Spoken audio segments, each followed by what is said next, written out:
होळी होळी म्हणजे फक्त रंगाचा सण नाही आहे, तर आपल्यामध्ये असणारा राग, द्वेष, मत्सर या भावना जाळून टाकण्याचा पण सण आहे. म्हणजेच काय, तर होळीमध्ये हे सगळ्या नकारात्मक एनर्जी आपल्याला जाळून टाकायच्या आहेत आणि सकारात्मकता जागृत ठेवायची आहे. सत्याचा विजय ठेवायचा आहे. खरं तर होळी म्हणजे वसंत ऋतूच्या आगमनाचं प्रतीक सुद्धा म्हणलं जातं.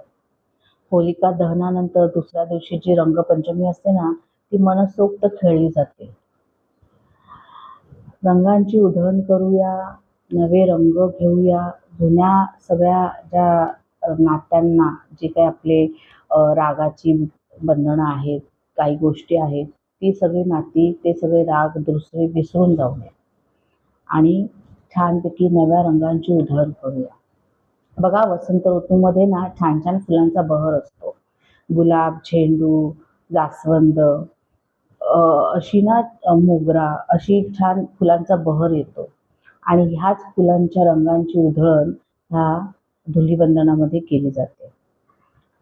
ही होळी तुम्हाला आनंदी, सुखशांती आणि छानपैकी उत्साहाची असणार आहे. धन्यवाद.